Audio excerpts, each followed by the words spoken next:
Assalamualaikum dear students, my name is Asad Khan and you are watching my YouTube channel physics time.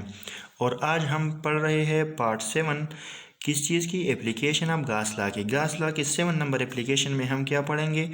असल में ये part 6 का दूसरा part है। उसमें हमने पढ़ा था electric field due to spheres. Charge sphere के लिए हम इलेक्ट्रिक फील्ड पढ़ रहे थे कि इलेक्ट्रिक फील्ड कैसे फाइंड करेंगे, लेकिन हमने स्पेयर्स की 3 टाइप्स ली थी, 4 बड़ी तो 2 थी, एक हालो था और एक सॉलिड था। तो हमने कहा था कि जो हालो है उसमें कंडक्टिंग, नॉन कंडक्टिंग और सॉलिड में कंडक्टिंग, इन तीनों के लिए इलेक्ट्रिक फील्ड सेम होगा। सिर्फ नॉन कंडक्टिंग जो सॉलिड स्पेयर है उसके लिए इलेक्ट्रिक फील्ड की जो कैलकुलेशन है वो थोड़ी मुख्तलिफ है। तो आज हम वो पढ़ेंगे और वो हमारे पास क्या है, electric field due to non conducting solid sphere. हमारे पास एक नॉन कंडक्टिंग सॉलिड स्पेयर है, एक तो सॉलिड है और दूसरा नॉन कंडक्टिंग है। तो अब हम इसके लिए इलेक्ट्रिक फील्ड पढ़ेंगे, दोनों कंडीशन लेंगे, इनसाइड भी लेंगे आउटसाइड भी लेंगे। लेकिन पहले मैं आपके लिए एक सॉलिड स्पेयर बना दूं कि हमारे पास ये एक सॉलिड स्पेयर है और उसके अंदर चार्जेस डिस्ट्रीब्यूटेड है यूनिफॉर्मली, ठीक है।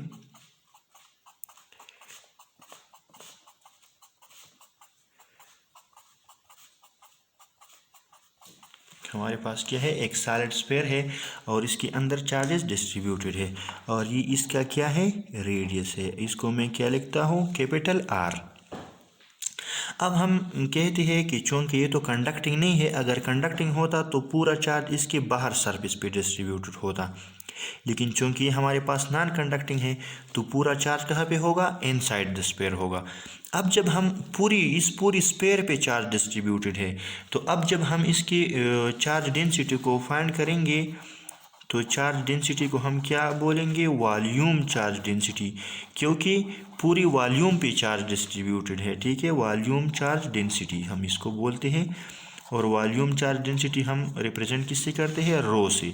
और रो को हम क्या लिखेंगे, चार्ज पर यूनिट वॉल्यूम, मतलब वॉल्यूम पे चार्ज डिस्ट्रीब्यूटेड है पूरी वॉल्यूम पे, तो इसको हम क्या बोलते हैं, वॉल्यूम चार्ज डेंसिटी को चार्ज पर यूनिट वॉल्यूम। ये हमारे पास इक्वेशन नंबर ए बन गया। लास्ट में हम इसको यूज़ करेंगे। अब हम लेते हैं कंडीशन। पहला कंडीशन हम लेते हैं कि इनसाइड द स्पेयर अगर हम इलेक्ट्रिक फील्ड फाइंड करना चाहे, इनसाइड द स्पेयर क्या, इलेक्ट्रिक फील्ड हम फाइंड करेंगे कहाँ पे, इनसाइड द स्पेयर फाइंड करेंगे। तो हम अगर एक पॉइंट आर पे यहाँ पे इलेक्ट्रिक फील्ड फाइंड करना चाहते हैं, ये इनसाइड द स्पेयर ये पॉइंट है, तो पहला काम जो हम करेंगे, क्या करेंगे, गॉसियन सरफेस कंसिडर करेंगे, गॉसियन सरफेस। और गॉसियन सरफेस हमारे पास क्या होता है, any closed surface. I hope आपने ये रट लिया है, क्योंकि अब हम पार्ट 7 में है और हर पार्ट में मैंने आपको गॉसियन सरफेस का डिफिनीशन कर दिया। तो गॉसियन सरफेस जब हम कंसिडर करेंगे तो मैं यहाँ पे एक गॉसियन सरफेस कंसिडर करता हूँ। ये हमारे पास क्या है, एक गॉसियन सरफेस है, ठीक है। और इस गॉसियन सरफेस का जो रेडियस है वो हमारे पास बन जाता है स्मॉल आर, ठीक है। तो मैं यहाँ पे लिखता हूँ कि R is less than R. देखो, जिस सरफेस को मैंने कंसिडर किया है गॉसियन सरफेस को, उसका रेडियस आर है और वो इस कैपिटल आर से स्मॉल है। इसका मतलब है कि मैं इनसाइड द स्पेयर की बात कर रहा हूँ, ठीक है। अब हम आते हैं इलेक्ट्रिक फील्ड लाइंस की तरफ और इस सरफेस जो मैंने कंसिडर किया है इसकी डायरेक्शन की तरफ। तो मैं ये पहले तो इलेक्ट्रिक फील्ड लाइन, तो आपको पता होगा इलेक्ट्रिक फील्ड हमारे पास हर पॉइंट पे कैसा होगा, इस तरह होगा। इस पॉइंट के लिए कैसा होगा, इस तरह होगा। इस पॉइंट के लिए इस तरह होगा और इस पॉइंट के लिए इस तरह होगा, ठीक है। ये जो ब्लू लाइन है ये हमारे पास क्या रिप्रेजेंट करती है, इलेक्ट्रिक फील्ड को, ताकि आपको कोई कंफ्यूजन ना हो, ठीक है। तो मैं इसके साथ ये लिखता हूँ, 4 सिर्फ ड्रा किए, बाकी हर पॉइंट पे इस तरह है। और मैं आपको ये भी बताऊंगा कि मुझे कैसे पता कि इस तरह है। तो हमने पढ़ा है कि किसी भी पॉजिटिव चार्ज से इलेक्ट्रिक फील्ड लाइन कैसे होंगे, रेडियली आउटवर्ड होंगे, रेडियली आउटवर्ड। तो इस तरह अलाउड नहीं है कि फॉर एग्जांपल इस तरह आ जाए, ठीक है। मैं नहीं बनाता क्योंकि मॉडल गंदा हो जाएगा, चलो बना देता हूँ। लेकिन इस तरह इलेक्ट्रिक फील्ड लाइन नहीं हो सकती, क्योंकि इलेक्ट्रिक फील्ड लाइन हमेशा किस डायरेक्शन में होंगे, रेडियली आउटवर्ड होंगे। अब जो मैं ये ब्लैक मार्कर से बनाऊंगा वो क्या होगा, एरिया वेक्टर होगा। इस पॉइंट पे जो एरिया वेक्टर है डी ए, वो किस डायरेक्शन में होगा, इस डायरेक्शन में होगा। Normal to the surface, outside normal to the surface. ये मैंने एरिया वेक्टर पे जो लेक्चर बनाया था उसमें मैंने एक्सप्लेन किया कि किसी भी क्लोज सरफेस के लिए एरिया का जो डायरेक्शन होता है क्लोज सरफेस का, वो हमेशा हम कौन सा लेंगे, outward normal to the surface. इस साइड पे कैसे लेंगे, ये वाला डी ए। इस साइड पे कौन सा लेंगे, ये वाला लेंगे। इस साइड पे कौन सा लेंगे, ये वाला लेंगे। मतलब पूरी इस स्पेयर मैंने लिया है, हर पॉइंट पे इलेक्ट्रिक फील्ड और एरिया वेक्टर जो है डी ए, ये क्या होंगे, पैरेलल होंगे। तो ये जो ब्लैक एरो है ये हमारे पास क्या रिप्रेजेंट करती है, एरिया वेक्टर। इसको मैं एरिया वेक्टर बोलता हूँ, या मैं इसको डायरेक्शन ऑफ द एरिया भी बोलता हूँ। मतलब डायरेक्शन ऑफ द स्पेयर की, मैं क्लोज स्पेयर की जो एरिया है उसकी बात कर रहा हूँ, ठीक है। तो ये हमारे पास क्या रिप्रेजेंट करती है, एरिया वेक्टर रिप्रेजेंट करती है। हर पॉइंट पे दोनों के बीच में एंगल क्या है, 0 डिग्री, क्योंकि हर पॉइंट पे दोनों क्या है, पैरेलल है। अब हमें पता है कि flux through any close surface is equal to surface integral of E dot D A. D A मैं क्यों लिखता हूँ, किसी ने क्वेश्चन किया था कि ये डी क्यों लिखते हैं। डी इसलिए लिखते हैं क्योंकि हमने एक छोटा एरिया का एक स्मॉल एलिमेंट कंसिडर किया है, इसको हम डी ए बोलते हैं, ठीक है। एरिया नहीं है, एरिया एलिमेंट हमने कंसिडर किया है, एक स्मॉल, वेरी स्मॉल। इस तरह इस पूरी सरफेस को हम छोटे छोटे एरिया एलिमेंट में डिवाइड करेंगे और हर एक के लिए अलग अलग इलेक्ट्रिक फ्लक्स फाइंड करेंगे। इसलिए मैंने क्या लिखा है, डी ए लिखा है, ठीक है। अब इसको इन साइड वाले जो कैलकुलेशन है मैं इस साइड पे करता हूँ। फ्लक्स हमारे पास क्या बन जाएगा, ये बन जाएगा, डॉट को ख़त्म करने के लिए मैं लिखूँगा ई डी ए कॉस थीटा। और हर पॉइंट पे थीटा क्या है, इलेक्ट्रिक फील्ड लाइंस और एरिया वेक्टर के बीच में 0। तो मैं थीटा की जगह लिखूँगा 0। तो फ्लक्स हमारे पास होगा E D A cos 0 degree, and cos 0 degree is equal to 1। ये किस चीज़ के बराबर होता है, cos 0, 1 के। तो मैं लिखूँगा flux is equal to E D A and multiplied by 1 से भी आएगा, ठीक है। अब मैं कहता हूँ कि electric field is constant throughout the sphere. इस अंदर वाले स्पेयर पे इलेक्ट्रिक फील्ड क्या होगा, कांस्टेंट होगा। क्यों कहता हूँ मैं, ये गॉसियन सरफेस जब हम ड्रा करते हैं तो दो कंडीशन है इसकी।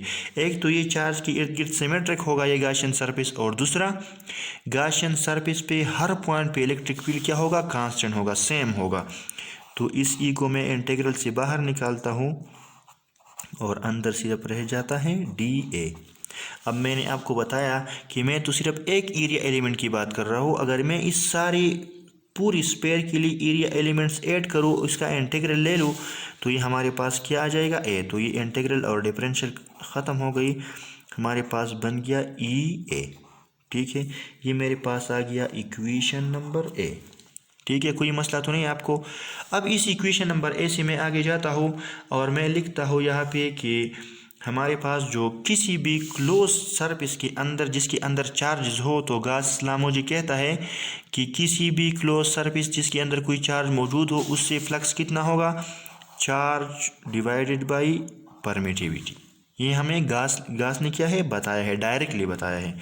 तो मैंने इस फ्लक्स की जगह क्या लिखा, charge divided by permittivity epsilon not, और ई ए मेरे पास बन गया इक्वेशन नंबर 2, ठीक है। अब हम आते हैं इस चार्ज की डेंसिटी के लिए। मैंने एक इक्वेशन पहले लिखा था कि जो चार्ज डेंसिटी है वो हमारे पास क्या होगी, वॉल्यूम चार्ज डेंसिटी होगी, क्योंकि पूरी वॉल्यूम पे चार्ज हमारे पास क्या है, डिस्ट्रीब्यूटेड है। तो मैंने लिखा rho is equal to charge divided by volume.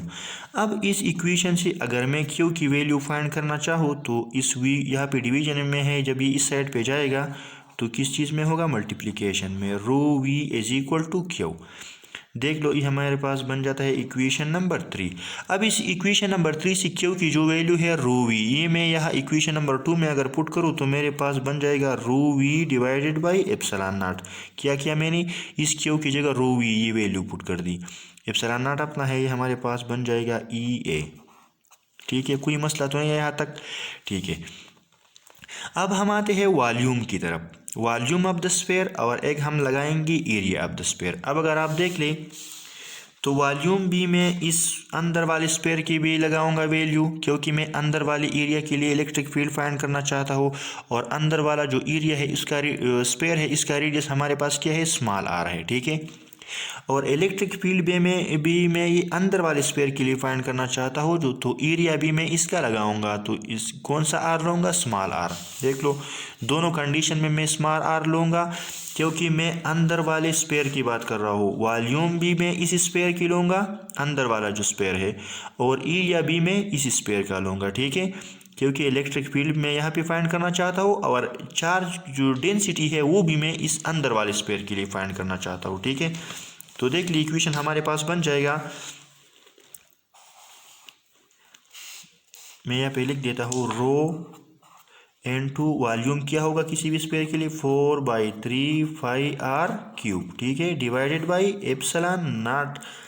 ये हमारे पास v की जगह मैंने 4/3 πr³ लगाया। वॉल्यूम स्मॉल आर क्यों लगाया, क्योंकि मैं अंदर वाले स्फीयर की बात कर रहा हूँ।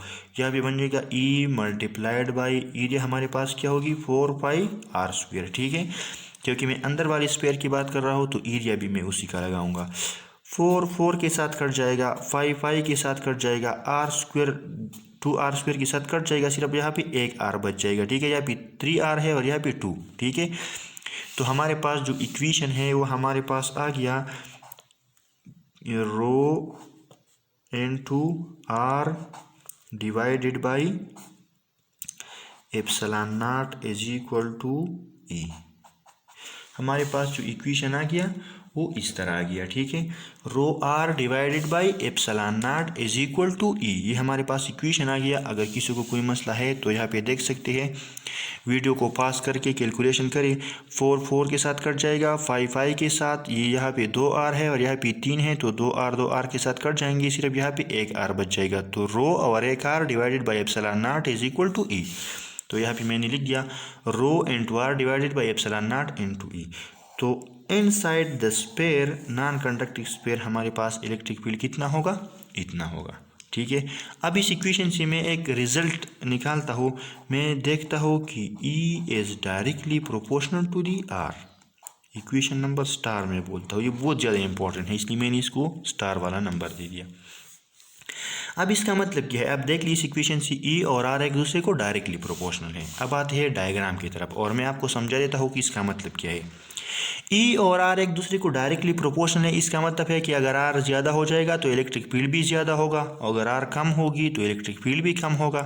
ठीक है, डायरेक्ट रिलेशन का तो यही मतलब है। अब मैं आपको मतलब समझा देता हूँ कि मतलब इसका क्या है। मतलब इसका ये है कि ये जो चार्ज है इस स्फीयर के अंदर, ये तो पूरी स्फीयर पे अंदर में इस पूरी वॉल्यूम पे डिस्ट्रीब्यूटेड है। अब अगर मैं एक छोटा स्फीयर लेता हूँ इसके अंदर, तो R क्या होगा, कम होगा। जब R कम होगा, स्फीयर छोटा होगा, इसका मतलब है कि इस स्फीयर के अंदर चार्जेस कम होंगे। अगर चार्जेस कम है तो हमारे पास क्या होगा, इलेक्ट्रिक फील्ड कम होगा। अब इसकी जगह अगर मैं ये वाला लेता हूँ, ये वाला स्फीयर, ठीक है, R ज़्यादा होगा तो इस स्फीयर के अंदर चार्जेस भी ज़्यादा होंगे। चार्जेस ज़्यादा होंगे तो इलेक्ट्रिक फील्ड क्या होगा, ज़्यादा होगा। इसलिए हम कहते हैं कि E is directly proportional to R। मतलब हम जितना छोटा स्फीयर कंसिडर करेंगे तो R उतना कम होगा। R उतना कम होगा तो जो स्फीयर छोटा होगा तो उस स्फीयर के अंदर चार्जेस भी कम होंगे, तो इलेक्ट्रिक फील्ड कम होगा। अब अगर हम स्फीयर थोड़ा बड़ा कंसिडर करेंगे, बाहर तो नहीं जाएंगे, इस स्फीयर के अंदर, ये जो ओरिजिनल स्फीयर है उसके अंदर अगर हम ऐसा गॉसियन सरफेस कंसिडर करें जिसका रेडियस ज़्यादा हो, तो उसके अंदर चार्जेस भी ज़्यादा होंगे। चार्जेस ज़्यादा होंगे तो इलेक्ट्रिक फील्ड क्या होगा, ज़्यादा होगा। अब हम आते हैं अपनी दूसरी कैलकुलेशन की तरफ, आउटसाइड द सरफेस की। Electric field outside the non conducting sphere. Non conducting sphere में आउटसाइड द स्फीयर जो हमारे पास इलेक्ट्रिक फील्ड होगा वो कितना होगा, तो हम वो कंसिडर करते हैं कि ये हमारे पास क्या है, एक नॉन कंडक्टिंग स्फीयर है और इसके अंदर हमारे पास चार्जेस डिस्ट्रीब्यूटेड है, यूनिफॉर्मली डिस्ट्रीब्यूटेड है, ठीक है। और इसका जो रेडियस है वो हमारे पास क्या है, कैपिटल आर है। और मैं बाहर इसी पॉइंट पे क्या फाइंड करना चाहता हूँ, इलेक्ट्रिक फील्ड फाइंड करना चाहता हूँ। तो मैं क्या करूँगा, मैं एक गॉसियन सरफेस बनाऊँगा यहाँ पे। और गॉसियन सरफेस क्या होता है, इनक्लोज सरफेस। तो मैं यहाँ पे बनाऊँगा एक गॉसियन सरफेस, ठीक है, बहुत ज़बरदस्त। और ये क्या होना चाहिए गॉसियन सरफेस की कंडीशन, सिमेट्रिक, और हर पॉइंट पे इलेक्ट्रिक फील्ड सेम होनी चाहिए, ठीक है। अब हमारे हैं डायरेक्शंस की तरफ। डायरेक्शन इस इलेक्ट्रिक, ये पॉजिटिव चार्जेस है, तो पॉजिटिव चार्जेस से तो electric field line radially outward होंगे हर पॉइंट पे, ठीक है। देखो, radially outward, radially outward, radially outward, radially outward and radially outward, ठीक है। तो ये हमारे पास इलेक्ट्रिक फील्ड लाइंस की डायरेक्शन होगी। तो हमारे पास ये जो रेड एरो है वो हमारे पास क्या रिप्रेजेंट करती है, इलेक्ट्रिक फील्ड लाइंस को, ठीक है। और अब ये जो ब्लू मार्कर है, इससे जो मैं लाइंस बनाऊंगा, इस क्लोज सरफेस का जो एरिया एलिमेंट है डी ए, वो भी इसी डायरेक्शन में होगा। क्यों, क्योंकि for any close surface only outward normals are considered. यहाँ पे क्या होगा, ये डी ए, यहाँ पे क्या होगा, ये वाला, यहाँ पे क्या होगा, ये वाला, और यहाँ पे ये वाला। तो अगर आप देख ली तो हर पॉइंट पे ई, ये जो ब्लू मार्कर से जो मैंने लाइंस लगाई है एरोज, ये हमें क्या रिप्रेजेंट करती है, एरिया वेक्टर। किसी भी क्लोज सरफेस के लिए एरिया वेक्टर हमारे पास क्या हो गए, आउटवर्ड नॉर्मल्स। तो रेड वाला इलेक्ट्रिक फील्ड लाइंस और ब्लू वाला एरिया वेक्टर। अगर आप देख लिए तो हर पॉइंट पे दोनों के बीच में एंगल हमारे पास क्या है, 0 डिग्री है। तो अब हम आते हैं कैलकुलेशन की तरफ। और हमें पता है कि किसी भी क्लोज सरफेस के लिए हमारे पास फ्लक्स क्या होगा, integral over the close surface E dot D ए।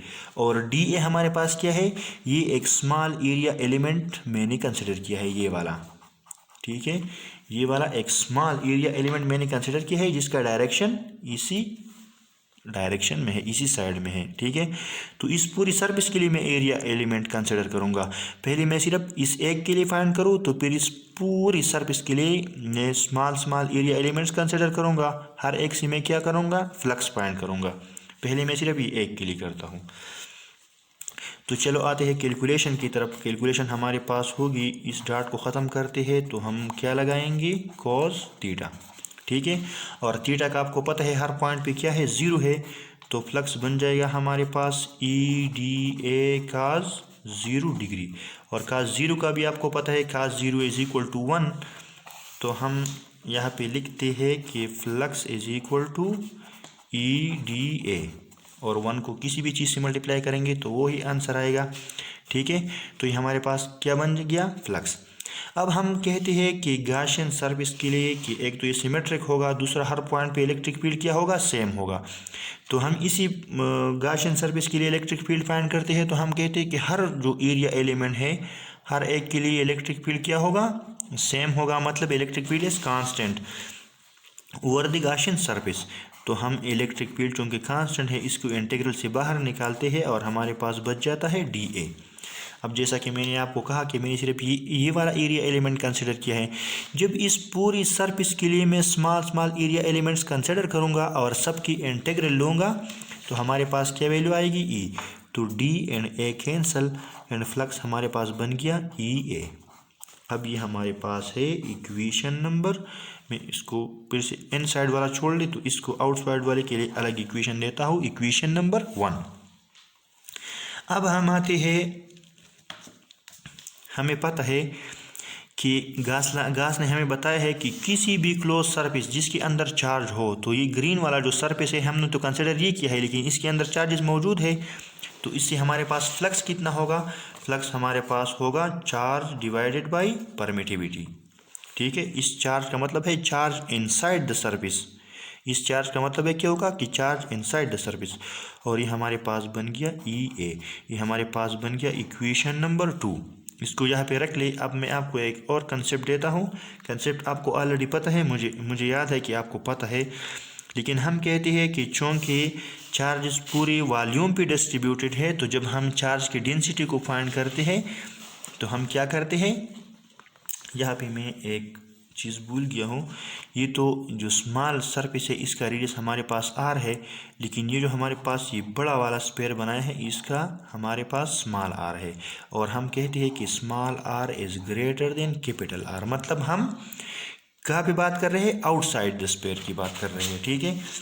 तो अब हम आते हैं चार्ज पूरे वॉल्यूम पे डिस्ट्रीब्यूटेड है, तो हम वॉल्यूम चार्ज डेंसिटी जब फाइंड करते हैं तो हमें वैल्यू पता है, charge divided by volume, charge per unit volume is volume charge density. अब इस इक्वेशन से जब मैं क्यू की वैल्यू फाइंड करता हूँ तो भी यहाँ पे डिवीजन में है, जब इस साइड पे जाएगा तो किस चीज़ में होगा, मल्टीप्लिकेशन में। तो rho V is equal to Q, इसको मैं वैल्यू देता हूँ इक्वेशन नंबर 3 का। अब आप देख ली इस इक्वेशन नंबर 3 से क्यू की जो वैल्यू है रो वी, वो मैं कहाँ पे पुट करता हूँ, इक्वेशन नंबर 2 में। तो इक्वेशन नंबर 2 में क्यू की जगह मैं लिखता हूँ rho V divided by epsilon naught is equal to E A. ठीक है, यहाँ तक तो आपको समझ आ गया होगा। अब हम लिखते हैं वॉल्यूम और एरिया को। इन साइड के लिए वॉल्यूम और एरिया हमने इन साइड वाले स्पेयर का लिया था, अब आउटसाइड वाले के लिए क्या करेंगे, तो आपने ज़रा गौर से देखना है, ठीक है।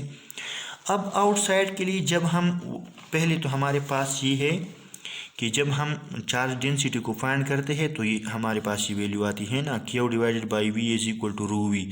तो यहाँ पे जो वॉल्यूम लगाएंगे, कौन सा वॉल्यूम लगाएंगे, वॉल्यूम लगाएंगे हम अंदर वाले स्पेयर का, क्योंकि चार्ज तो अंदर वाले स्पेयर पे है, ठीक है। चार्ज अंदर वाले स्पेयर पे है तो चार्ज डेंसिटी भी अंदर वाले स्पेयर के लिए फाइंड करेंगे ना। समझ आ रही है आपको बात, चार्जेस अंदर वाले स्पेयर पे है तो वॉल्यूम चार्ज डेंसिटी भी अंदर वाले स्पेयर के लिए फाइंड करेंगे, और जब अंदर वाले स्पेयर के लिए फाइंड करेंगे तो वॉल्यूम में कौन सा आर लगाएंगे, कैपिटल आर, क्योंकि हम अंदर वाले स्पेयर की बात कर रहे हैं। लेकिन एरिया जब हम फाइंड करते हैं तो कौन से वाले स्पेयर का वैल्यू लगाएंगे, हम तो इलेक्ट्रिक फील्ड इस बाहर वाले स्पेयर के लिए फाइंड कर रहे हैं ना, electric field outside the sphere. तो यहाँ पे जब एरिया लगाएंगे तो ये स्मॉल वाला आर उस फार्मूले में लगाएंगे, क्योंकि हम एरिया इस बाहर वाले की फाइंड करते हैं। तो देखो यहाँ पे इक्वेशन, रो अपनी जगह, वॉल्यूम की जगह मैं लिखता हूँ 4/3 कैपिटल आर क्यूब, ठीक है, क्योंकि मैं अंदर वाले स्पेयर की बात कर रहा हूँ, और अंदर वाले स्पेयर का जो रेडियस है वो हमारे पास क्या है, कैपिटल आर है, divided by epsilon naught is equal to E multiplied by area, हम बाहर वाले की फाइंड कर रहे हैं तो हमारे पास बन जाएगा 4 और स्मॉल आर स्क्वायर, क्योंकि बाहर वाला जो स्पेयर है उसका रेडियस हमारे पास क्या है, स्मॉल आर है। अब कटिंग करते हैं थोड़ा, 4 इस 4 के साथ कट जाएगा, ठीक है। तो इस साइड पे हमारे पास रह गया rho into R cube divided by epsilon naught is equal to E into R square, ठीक है। लेकिन हम तो ई की वैल्यू फाइंड करना चाहते हैं, इसलिए आर को इस साइड पे मल्टीप्लिकेशन में है, जब इस साइड पे आ जाएगा तो क्या बन जाएगा, डिवीजन में। तो हमारे पास बन जाएगा rho R cube divided by epsilon naught into small R square is equal to E. तो ये हमारे पास इलेक्ट्रिक फील्ड का इक्वेशन है आउटसाइड दी स्पेयर के लिए। अब अगर इसी इक्वेशन से आप देख ले तो ई और आर का कौन सा रिलेशन है, इनवर्स रिलेशन है। तो इस रिलेशन को मैं यहाँ पे लिखता हूँ कि E is inversely proportional to the R square, और इसको मैं देता हूँ इक्वेशन नंबर स्टार, ठीक है। पिछले एन साइड वाले के लिए ई और आर का कौन सा रिलेशन था, डायरेक्ट रिलेशन था, यहाँ पे रिलेशन हमारे पास इनवर्स हो गया। इसका मतलब ये है कि इस चार्ज स्पेयर से हम जितना दूर जाएंगे तो आर क्या हो जाएगा, बढ़ जाएगा, और अगर आर बढ़ जाएगा तो ई क्या होगा, इलेक्ट्रिक फील्ड कम होगा, ठीक है। इस चार्ज स्पेयर से जितना दूर हम गॉसियन सरफेस बनाएंगे, इस पॉइंट पे इलेक्ट्रिक फील्ड फाइंड करेंगे, आर ज़्यादा होगा तो इलेक्ट्रिक फील्ड क्या होगा, कम होगा। इसके बजाय अगर हम इसके करीब एक पॉइंट पे इलेक्ट्रिक फील्ड फाइंड करना चाहते हैं तो आर कम होगा, जब आर कम होगा तो इलेक्ट्रिक फील्ड क्या होगा, ज़्यादा होगा। तो इन दोनों का इन्वर्स रिलेशन है। आई होप आपको समझ आ गया होगा। अगर फिर भी कोई मसला है तो आप नीचे कमेंट्स बॉक्स में लिख सकते हैं। Thank you for watching.